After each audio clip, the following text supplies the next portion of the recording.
भगवान ने हमें तप को जीने के छोटे छोटे चरण कहे हैं, और मैं एक एक मिनट में उन चरणों को आपको पाठ पढ़ाता हूं ताकि हम समझ सकें। हमने अब तक यही समझ लिया केवल भूखे रहना ही उपवास है, पर मैं आपको छोटे छोटे वे चरण अब अनुरोध करता हूं जिन चरणों को हम जीवन में जी लें तो हमारा जीवन छोटी छोटी तपस्याएं, छोटे छोटे संकल्पों से मानस परिवर्तन हो। तेरा पंथ के आचार्य तुलसी जी ने कभी ये बात दुनिया को कही थी, संयम में जीवन हो, छोटे छोटे संकल्पों से मानस परिवर्तन हो। हम छोटे छोटे संकल्प कर सकते हैं, छोटे छोटे नियम पाल सकते हैं। मैं आपको बताऊं, हमारे पूज्य माता जी महाराज थे, पहले वो रोज एकासन करते थे, फिर उनका शरीर साथ नहीं देने लगा तो उन्होंने व्यासना मतलब 2 बार भोजन पे आ गए। उन्हें लगा, डॉक्टरों ने कह दिया अब ये भी आपके शरीर में संभव नहीं है। उन्होंने नई चीज शुरू कर दी और वो उन्होंने एक डायरी डाल दी। जैसे उन्होंने 8 बजे समझ लो दूध पी लिया है तो उस डायरी में लिख देते 8 से 11, मतलब अब 3 घंटा मैं किसी प्रकार का आहार पानी नहीं लूंगी। फिर दोपहर का भोजन करते 1 बजे 12 बजे, फिर 1 बजे अपनी डायरी में लिख देते 1 से 5 या 1 से 4, अब मैं इन 3 घंटा में फिर वापस भोजन पानी नहीं लूंगी। ऐसा करके वो दिन के 12 घंटा में 7 घंटा तो उपवास कर लेती, और अगर एक दिन में अगर वो 6 घंटा उपवास कर रही है, भोजन नहीं कर रही है, 4 दिन में क्या हो गया, 24, 4 दिन में पूरा उपवास का लाभ मिल गया। त्याग का चिंतन हो।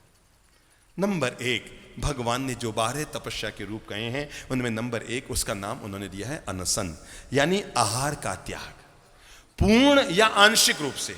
जैसे हम एकासन भी कर सकते हैं, बियासन भी कर सकते हैं, पर आहार ले तो बहुत मैं आपको कहूंगा एकासन में भी थोड़ा सात्विक आहार लिया करो, तला हुआ नहीं, मिठाई नहीं। हम तो कहा करते हैं समाज में भी एकासना होना तो उसमें विवेक रखो, ज्यादा मिठाइयाँ ज्यादा तला हुआ नहीं, फिर वो एकासना नहीं होता, वो पेट में जाके फिर गरिष्ठ का गरिष्ठ बन जाता है। एकासना इसलिए कहते हैं ताकि पेट थोड़ा हल्का फुल्का हमारा बना रहे। क्या रहे, थोड़ा हल्का हल्का। अच्छा एक बात बताओ, आपने दाल बाटी चूरमे टिकाए हैं और माला जपने बैठे हैं, आपने हल्की फुल्की कड़ी खिचड़ी खाई है, माला जपने बैठे हैं, ईमानदारी से बोलो माताओं, ज्यादा शरीर में अनुकूलता किस में रहेगी जाप करने में? मैं कहता हूं तो मत बोलना। आप सब सामायिक में बैठे हैं, प्राण निकल जाए तो भी झूठ नहीं बोलेंगे, पक्की बात है ना?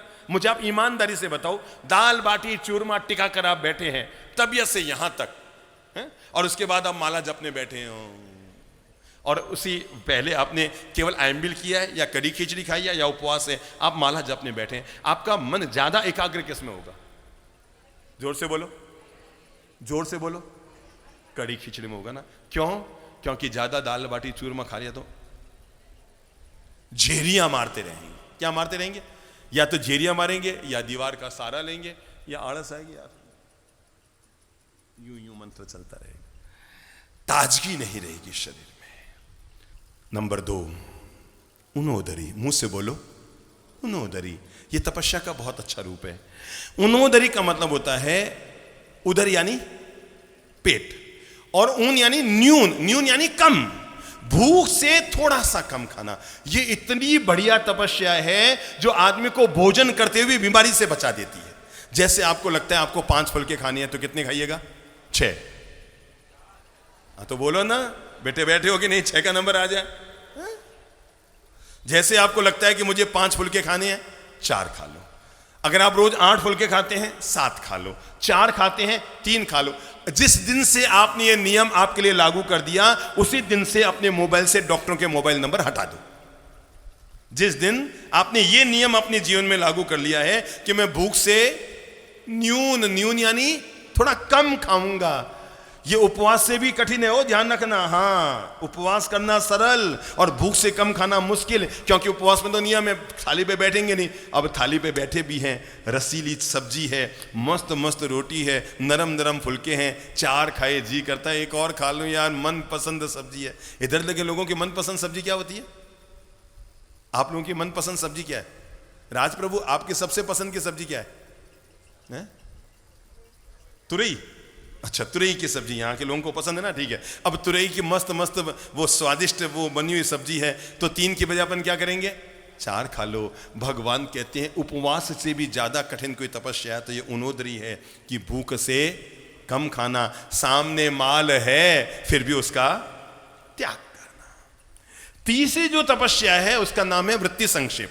वृत्ति संक्षेप का मतलब होता है कम आइटम में भोजन करना। अपनी वृत्तियों पर नियंत्रण करना, संक्षेप में भोजन करना। जैसे 4 सब्जी है, 2 उसमें से ले लिए, 2 छोड़ दो। 4 मिठाइयां हैं, आपकी एक मनपसंद मिठाई खा लो।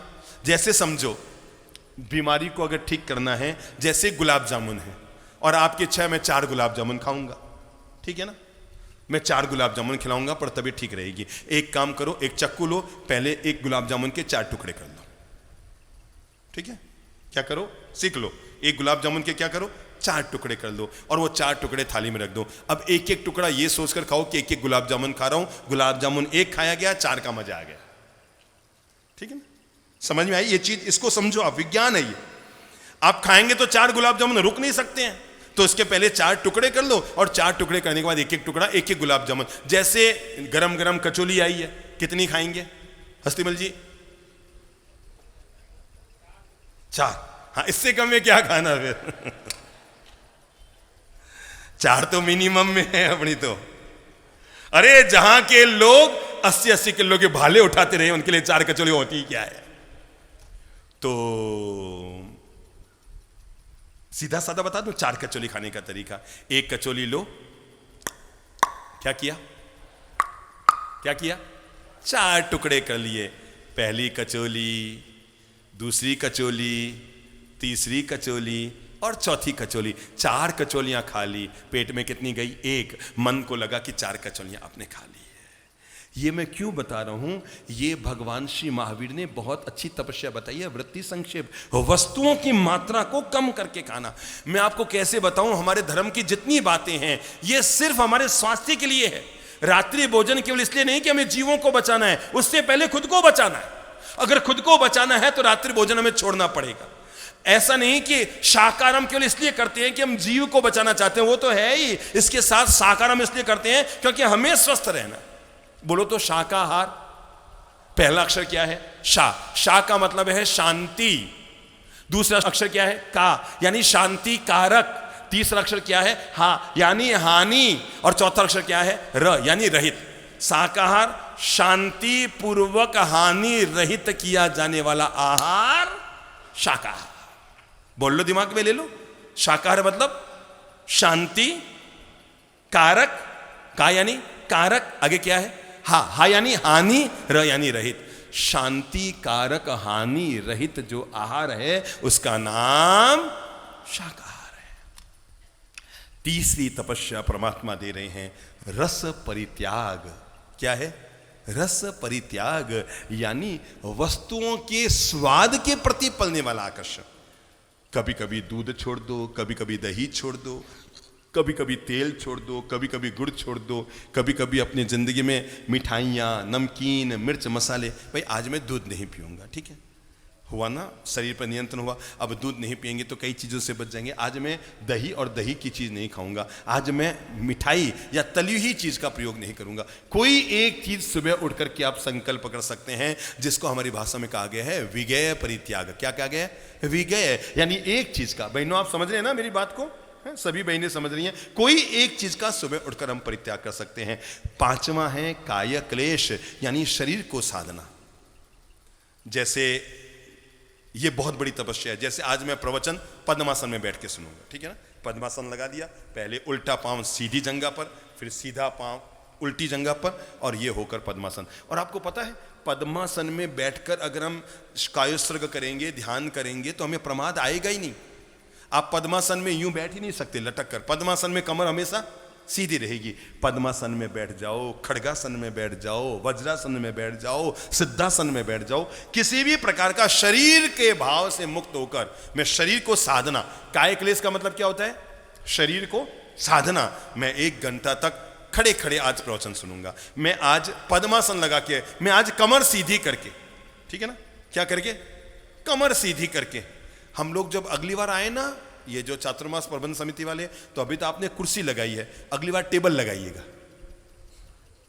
क्या कहते हैं उसको? टेबल ही कहते हैं ना, मैं बेंच, जिसके पीछे कुछ नहीं होता। वो जैसे सारा ले गया, ठीक है ना, जाएगा का, है ना। ये तपस्या है। हमारे शरीर को स्वस्थ रखने की तपस्या है, क्योंकि कमर झुकना बुढ़ापे का पहला लक्षण है। सो भगवान ने कहा काया क्लेश यानी शरीर को साधना, पद्मासन में, खड्गासन में, वज्रासन में। आपने देखा होगा अब 3-4 दिन बाद हम सब लोग लुंचन करेंगे, पर्यूषण आता ना, ये सारे दाढ़ी के बाल अपने हाथ से उतारेंगे, मूछ के बाल अपने हाथ से तोड़ेंगे, सिर के बाल। ये क्या है? शरीर की साधना है। क्या ये? जो व्यक्ति आराम से हंसते हंसते अपने सिर के बाल, दाढ़ी के बाल यूं उतार लेता है, वो छोटी मोटी बातों से अपने मन को प्रभावित नहीं करता है। अरे जिसके भीतर ये शक्ति है, अब शरीर में कैसा भी उपद्रव क्यों ना आ जाए, उसके शरीर में कोई प्रभाव नहीं आता है।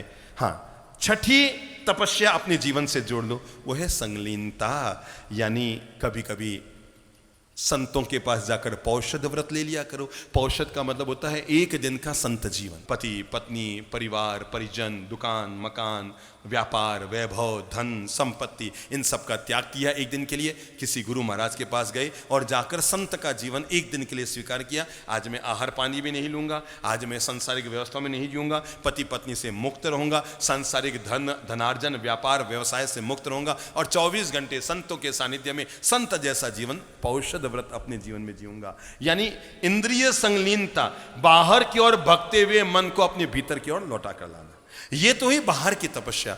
पर किसी को लगता है मैं भोजन नहीं छोड़ सकता, इसका मतलब ये नहीं कि वो तपस्या नहीं कर सकता। तपस्या मिटाती है तन मन की समस्या।